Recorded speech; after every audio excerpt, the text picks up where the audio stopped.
Good morning. Welcome to my channel. I'm at my land up here in Cuyuna, and I'm doing a bunch of work on my land with the skid steer, but I've also been able to get out and ride, and I brought the Esker Hayduke with me this weekend. So I have now ridden that bike on enough variety of trails for me to give you a good review on it.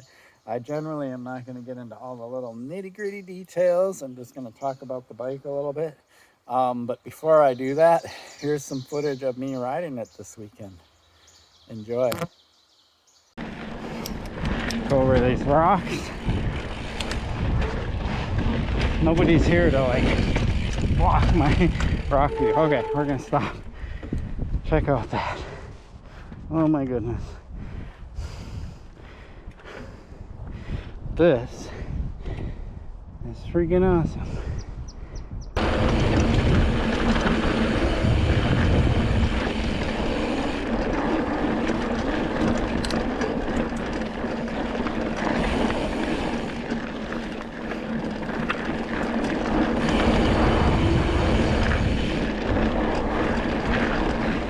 This bike just goes. These tires are so fast.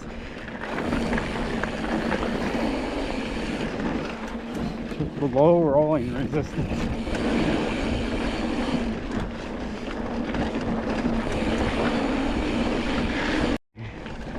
So this is the start of the climbing part of bobsled. So I'm just gonna let the video roll.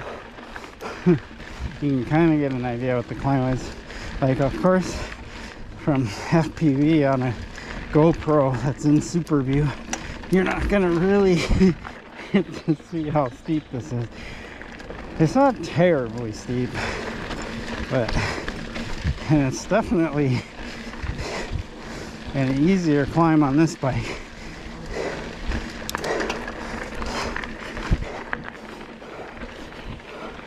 Because it's a hardtail, all my power goes right to the rear wheel. Love it. Alright, so last bit up here. First, the last little bit is steep, but the hardtail, you can stand and just grind it right up. Yes, that's the climb. So I can definitely tell a big difference between riding this bike up here on all this climbing than riding my Ritmo. Like, I have plenty of energy. I'm not like totally wasted any of it. On my Ritmo, this is a lot of work. Like, so much so that I have a feeling that when I get to the downhill part of bobsled, that I will be able to just ride right in. Usually I have to stop and take a rest break.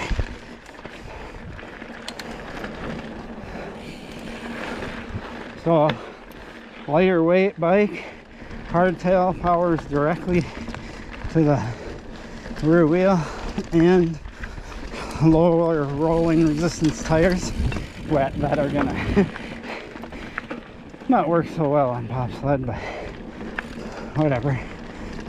Here we go. A downhill. Oh my god, this bike just goes like I'm not gonna give it as hard of a go as I would the Ritmo, just because first time on this bike.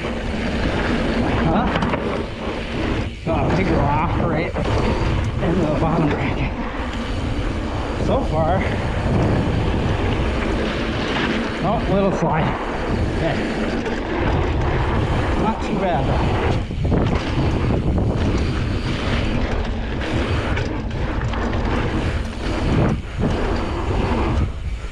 Nice. This bike jumps really nice.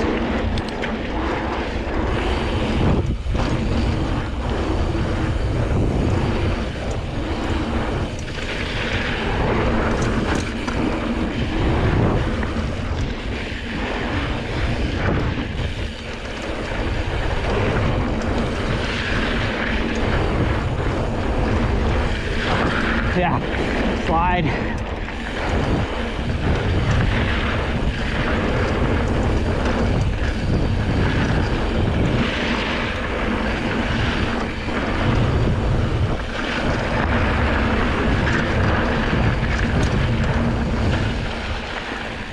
Nice. So this bike is a perfect example of why you don't need 64, 65 degrees on a hardtail, or I think there's some that are even 63. This is fine. 67.6. It's like the perfect head angle. Bike's super responsive, and even at speed, it's definitely controllable.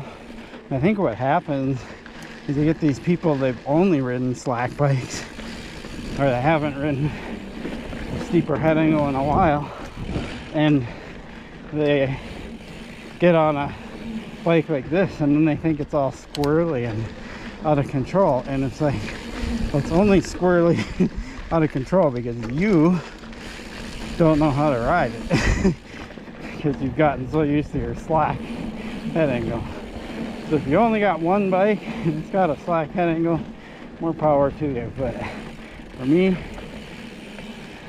I love this handling of this bike. The steering feels super light. I lean and it corners right in, dives right into the corners.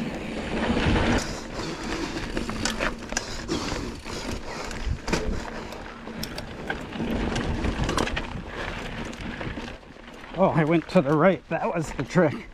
All right, keep going, don't stop. Yeah, so far so good. It's like now I don't want to screw up because, oh yes, cleaned it. Woo! The Hayduke can do tech. Okay, here it is. The first thing to note about this bike is it's a steel frame, and by steel it's 4130 chromoly, which is a high-end steel. I really love steel. My low side is also steel. My BMX freestyle bikes are also steel. Actually, my race bike is also steel. So I love 4130 chromoly. I think it's the best material ever created for bicycle frames.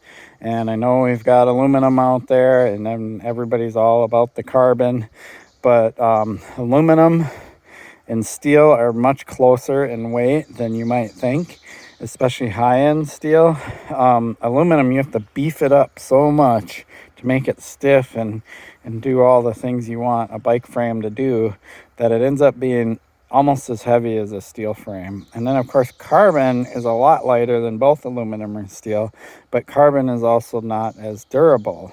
So I don't like carbon personally, and I think because it's the frame, I don't think that's a place you really need to shave tons of weight. You want to shave weight in like wheels, things that are rotational mass and stuff like that, and you can certainly shave weight other parts of your bike, but the frame, you want that to be solid. So I love the steel.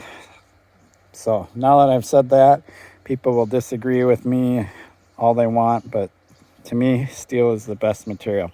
Now let's talk about the fork. 140 millimeters Bomber Z2. They've redone this fork. Apparently it has some of the Fox internals because Fox now owns Marzocchi. So it's really smooth fork. A little too plush for what I'm used to, but it is super smooth on the trails. Like it absorbs all these bumps. And so what I ended up doing is I put 2 volume spacers in it to kind of like get it to ramp up quicker. I might actually put a few more. I do see my little gasket thing here, the measuring thing, way up there, but that's not bad. I mean, I was hitting some pretty hard stuff yesterday, so it didn't bottom out, so that's cool. It has Shimano parts, so Shimano brakes are super grabby for what I'm used to. I have been riding SRAM brakes. Now I have those Magura MT7 Pros, I believe they are, on my Ripmo. And these just seem really grabby. Like, I have to really work on my modulation. And it's more like if you only have Shimano brakes, you probably get used to it and you love it. But if you have multiple bikes and you're switching around, every time I ride this bike, I have to adjust and realize, okay, don't dynamite the brakes too hard. So that's just a minor thing. This dropper, so far, you know, tiny bit of wobble, but all of the droppers that I've known have a little bit of wobble. The lever seems good. The dropper works really good. So far, no complaints about that. We'll see how long it goes for over the long haul. Shimano cranks. The cranks seem really good too. I know very little about Shimano cranks, but these are good. I believe these are, I want to say they're XTs. Yep, Shimano XT crank. So I'm going to say that's a pretty high-end crank, because what is the next level up? XTR. So the bike comes with a really good crank. And then we come back here, and I believe this is just a standard Dior rear derailleur, 12-speed. And I don't know what the cassette is. It is Shimano. One thing that I do notice when I'm riding this is I'm not used to whatever the gear ratios are, so I'm finding myself in the wrong gear a lot. And again, that's because I'm used to riding SRAM, and Shimano must have a different ratio. So I'm finding myself like clicking and getting myself into the correct gear. Mostly when I go from a climb and then go into a descent, I don't click enough and get into a hard enough gear for the descent. So at the beginning of the descent, I find myself spinning, and then I have to click a few more, and then it's still not right, and I click, like, it's really weird, but that's just me getting used to it. And then we'll talk about these tires. So the tires are, in my opinion, the weak point. There's some really good advantages of these tires, but there's some disadvantages. The thing that I really like about them, and these are the Terrain, I don't know how you pronounce that, McFly Light, 27.5 by 2.8 on these Shimano rims. I do think the rims are a little too narrow for a plus bike. I believe these are 30 width. I would rather have like a 35 or maybe even 40 width to open up the tires a little bit more. And that might be part of this issue, so it's really hard to tell. But what I do like about these tires is they roll really well. Like for a plus bike, this bike is fast. It rolls, like climbing, all those things. It's like super easy. Of course, with a hardtail, the power goes direct, and I can just scream up the climbs with it. And it just wants to go. You can see these treads are a little lower profile, and then this one gets a little bit higher profile, and then these are the big cornering knobs. So when cornering really hard, and when I say hard cornering, up here in Cuyuna, the way the ground is, it's kind of like that shale, rocky stuff. When I nail the corners really hard, these do start to slide. I was just up here a couple weekends ago on the new Aggressor tires on my Rip My Way Off, and those grip a lot better in the corners than these tires do. I might have to do again with the rim, or me changing the pressure or something like that, but these tires aren't quite as grippy as what I'm used to. And I got, I know that now, so I'm in the corners and I know that I'm going to two-wheel drift a little bit. And as long as I commit to it and stay in my lean, they grab and go. So it's all good. But I might consider replacing the tires. It's hard because I really do like how fast they roll. I mean, they are just absolutely screamer fast rolling tires, like the fastest rolling tires of all the bikes I have. So that's awesome. The seat I upgraded. I got rid of the stock seat. I need a wider saddle, so this is my fit. This is the Ergon SM Pro. It's a titanium rail saddle, and it is super comfortable. More on that seat some other day, but I love it. So there you have it. Esker Hayduke steel, 140 millimeters front.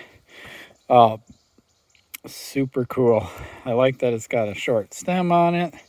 The bar height feels about right. Usually I put higher rise bars on it, but because it's got a 140 millimeter fork, these actually feel about right. So I'll probably end up keeping the bars too. Cool. Really appreciate your support from my channel. Please like and subscribe. Peace.